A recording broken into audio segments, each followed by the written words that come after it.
And my first quick question is, introduce each yourselves and one sentence about who you are as an artist. I'm Sabine Krayenbuhl. I am originally from Switzerland, and I came to New York to study film because I just was enthralled by movies.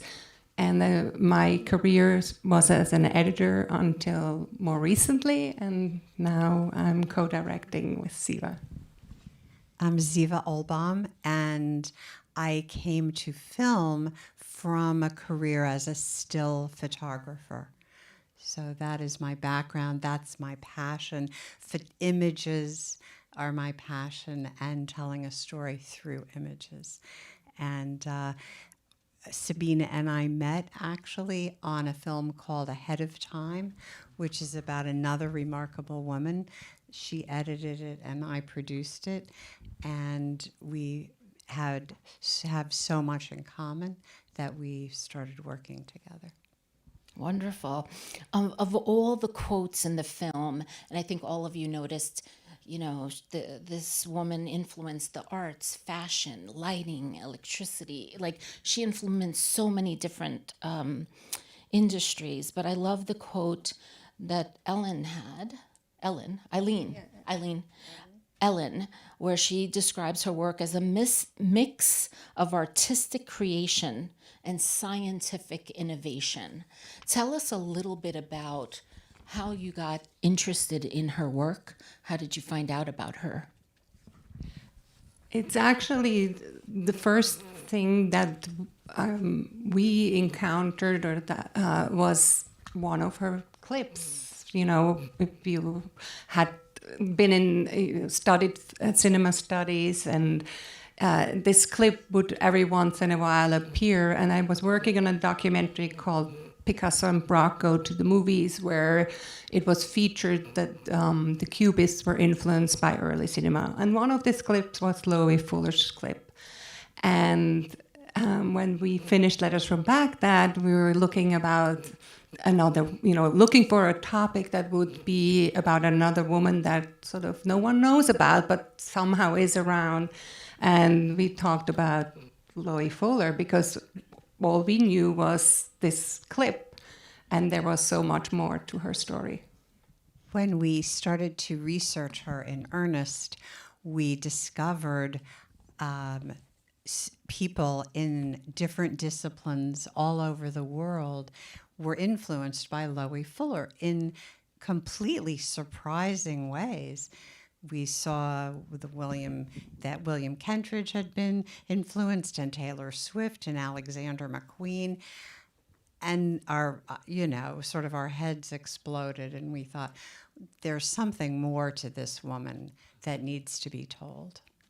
Well, as I said to you when we were talking about it, once I saw the film, as many of you artists in the room and filmmakers, I was sent the link to see the film, and so I waited to the end of the day, and it was 11:45 at night, and I said, I'm only going to watch half an hour till 12 o'clock at night, and of course, I had to finish watching the film because I kept on saying, but wait a second, didn't she came before Martha Graham? She came before this person and that person. I love, since I represent an organization that advocates for women, I love that Taylor Swift said she's a painter of light. She fought for artists to own their own work. And I just thought, oh gosh, how do I not know this activist? Plus, I have to say, as a big woman, I love that she was not a thin dancer. Love that. Tell us a little bit about what you learned that you or discovered in your process of production that you didn't really anticipate. Well, one really fabulous discovery was when we came across the original audio tapes that were made of the dancers of the Loie Fuller's muses. She called them muses. And that was fantastic because you always, you're working, all the women, or at least the last woman we featured, Gertrude Bell, we had this tons and tons of letters. But to actually find the voices of the original dancers was really an incredible treasure, and we had to restore them because they were, the original little 8-inch or a quarter-inch or audio tapes, and then it turned out that they still weren't quite good enough, so we ended up having to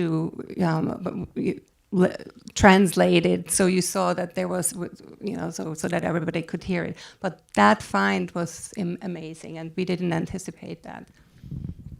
Was there another find for you?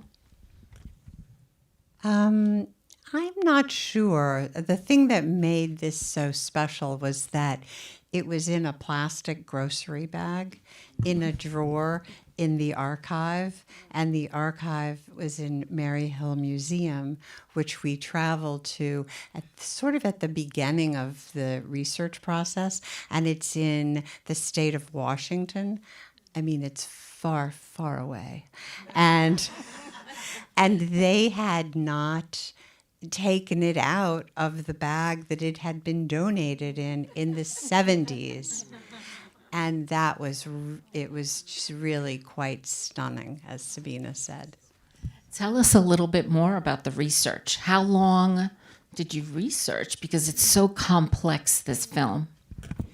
We started, Letters from Baghdad did its theatrical in 2017. And it did broadcast in 2018. But after we had the theatrical under our belt, we really started to think about who else would be a good subject, as Sabine mentioned. And in 2018, we started to percolate on Loie Fuller, and we started, our first interview was actually William Kentridge, November 2018. And we just had our world premiere 6 weeks ago. So the research was really extensive, and as you could see from the credits, people all over the world helped us. And also it sort of goes hand in hand, at a certain point it goes hand in hand with the production and the post-production, because you never know, there might be something coming up. We may find this excellent archival piece that would just perfectly fit into this scene, or we really need to find this particular piece because that's the only way we can illustrate a certain scene. So it's sort of a give and take between the process of making it and the research. I was taken with the photo of her with her mother, and then the photo later on, the bits that you have with her partner. Tell us a little bit about her personal life and why you chose to put those pieces in and how you put them in. Well, we were really intrigued by Loie's relationship with Gab Bloch, just because Loie was much older than Gab Bloch, and Gab Bloch had not been explored at all in any of the biographies of Loie Fuller. We have the name Gab Bloch, but nothing about her background or her family, or any other details. So we tried to find out as much as we could about Gab Bloch, about their relationship. Our film is based entirely on primary source material, so we were very excited to find letters between them, or even postcards that Loie wrote that you saw in the film when they were staying in the same place. And just as a side note, the photograph with her mother, interestingly enough, a lot of the dancers who came from America and went to Europe, traveled with their mothers, including Isadora Duncan.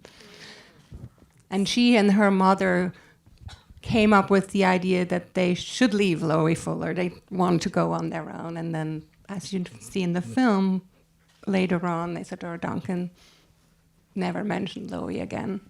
Understood. And then her dad, can I ask the question? Her dad was not in the film, not even a little picture of him. So I just wondered. Her father her father died very abruptly after having dinner with her ex-husband. She had been originally married, and her ex-husband owed her father a lot of money, and she always speculated that he had poisoned and murdered her father, and it really wasn't part of our story. Yeah. But also, Lois Fuller's father was a musician, and I think her whole connection to the arts and to music and to performance was through her father. And they initially performed together. Tell us a little bit about your aesthetic choices. It is such a brave film. It is, to me, it is a piece of sculpture that you kept on chipping away in different corners. I kept on thinking when I saw Rodin, I was like, oh my God, that's what they do in terms of filmmaking. They just took all this information, but they sculptured each little part to tell a different story. So tell us about your aesthetic choices in doing that. It was very important that to convey a sense of this dance visually, and we didn't want to have a reenactment, so we chose to follow a performer as she is making creating a piece to get a sense of the behind the scenes, like what does it take, and at the same time. When we shot her, we wanted to be in the dress. We wanted to be inside it. And so that's one of the choices we made, to not necessarily to sort of step inside in today's world, because we have all the images. There's a lot of photographs of her, actually, as you can see in the film, interestingly enough, but obviously we've only found 2 pieces of actual footage. So the idea was really to use the movement and use the dance as a way to become part of it. We also wanted the film to be sort of eye-popping, but not in a contrived way. But the whole thing about Loie Fuller and her impact on audiences at the turn of the century was that she was this incredible visionary who used color and light in a way that no one else did. And so we wanted to try to reflect that exuberance. We wanted it to be very exuberant and colorful, because that would best respect her work. In terms of an artistic process from 2018, you said, to 2023, and there's a pandemic, there's an economic crisis, there is a racial injustice sort of playing out in different ways during that time. What was the most painful bit that always happens when you're trying to create something? I would say the most painful thing was to find an actress to voice Loie Fuller. That was really painful, because it took us a whole year to find someone, and there may be several factors why. It may have been because it was a very tiny part for someone to do, but also we couldn't get anybody to really embrace it. And then we again luck struck with Jerry Jones, and we wanted someone who becomes Loie Fuller, not someone who narrates it. And that is always a very fine line, because when you deal with voiceover, easily enough, it's sort of, you fall into just reading. And for her to really become Loie Fuller, which I hope you agree she really does, it took a year, but we got the right person. I can tell you a little bit about how COVID affected us. we signed a new lease for our office on March 1st, 2020. So fortunately, it was a sublet, and it was a friend of ours who was subletting space, and we didn't have to pay through 2020, which was really nice. It, of course, was quite a challenge because all the archives were closed worldwide. No archives, nothing was open. The one sort of silver lining was through that period, producers, filmmakers had figured out how to do these, digital interviews internationally, because that was basically the only way that people had access. And so there's so many interviews in the film that were conducted in the Netherlands, in Madrid, in Iceland, and that was a byproduct of COVID. And how, and we were in New York doing it in real time, Virtual direction. Yes. I want to open it up for questions. Yes. Yeah, some of the still images. They're passing over there, Mike. If you could state your name. That'd be good. Sonia, hello. It looked like some of the still images were possibly animated through AI. Did that happen? Or not through AI, but like the different still images that would have a slight amount of movement, that was motion graphics.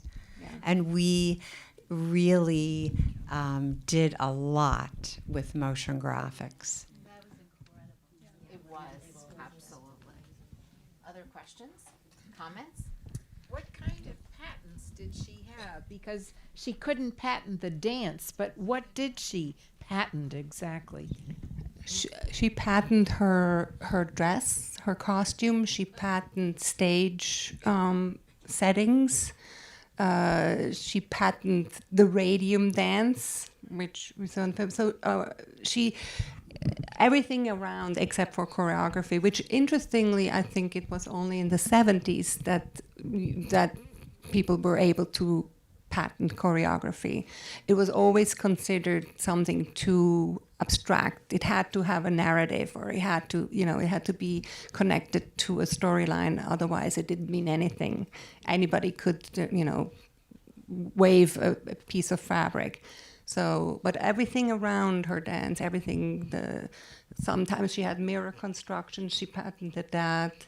She patented the light coming from underneath through a glass floor. So yes, those were fascinating. Mm-hmm. So just on top of that question, because I'm suddenly going, I wonder if that's what drove her into technology and science, because she couldn't patent the art. I mean, we won't know, but it's really interesting to me. It's an interesting question, but I think that her interest in the art and the technology was of a piece, because what she originally did was added lights and gels pretty much from the beginning. Zeva, of course you achieved, both of you, beautiful exuberance. Thank you so much. But I must ask you, this is a kind of reverse psychology, because you really evoked a lot from Gab about, I think, her personal life. I'm very curious. She knew she was not a beautiful nymph-like woman. Do you think she covered herself up knowing that, and that was an inspiration? Yes, I think. Sabine is shaking her head.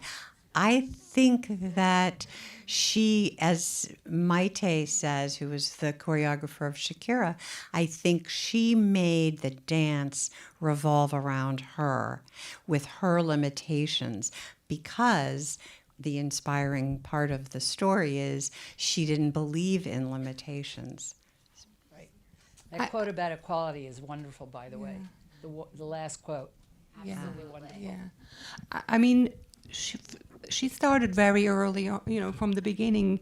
And when you look at some other photographs of dancers when she was young, when Loie was young, they're similar in shape. I mean, she was a gaiety girl at some point, and I think that later on, maybe as she got older, and maybe at that point also it became more of an issue. At that point, she worked to her advantage with the things that she had found, but I don't think it was initially a conscious decision. Other questions or comments?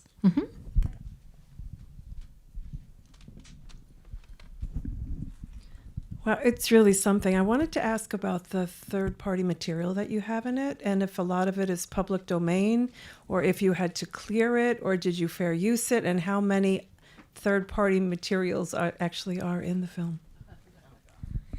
Well, as you see from the credits that are like the credits that 8 Manhattan, there we licensed everything except for 3 works that are in the credits under additional works. We fair used Taylor Swift's performance, but we have E&O insurance, and it's definitely fair use. And there are 2 other graphics. One thing to keep in mind is that institutions like the New York Public Library give you access alone. They cannot confer permission, because for works of the age that we used, Loie Fuller, of course, died in 1928, they'd have no idea who the photographer is. And when they do know who the photographer is, in some cases, they have no idea if that person has descendants. So the same thing with the New York Public Library, the Bancroft in California. Many institutions will give you access, but they cannot give you copyright protection. So we have a long list of those also in our fair use document. How many are in How total? many Are in the film. clips? How many? We haven't counted, but But now we will. We have 1,500 roughly entries in our database just for footage alone. If we can get a mic over. Every piece of music was amazing, unbelievable. What was her relationship to music and the music she chose for her dance? Do you know? Interestingly enough, when she first started, she was quite conventional in her approach with music, and the music was a little bit more variety, like variety type of music, not anything particularly emotional. It was sort of bland. But then later on, she actually really got involved with the contemporaries of the time, and she also was seeking out composers. In fact, she worked with a female composer and commissioned her to do a work, Armand de Polignac. And the last piece that you see over the fire dance, or we call it fire dance with Jody in red, that is actually a piece from Armand de Polignac, not the one that Loie commissioned, because that one was didn't lend itself particularly for the film. But anyway, she was a proponent of female composers towards the end of her life. Let's give a round of applause to these filmmakers. Thank you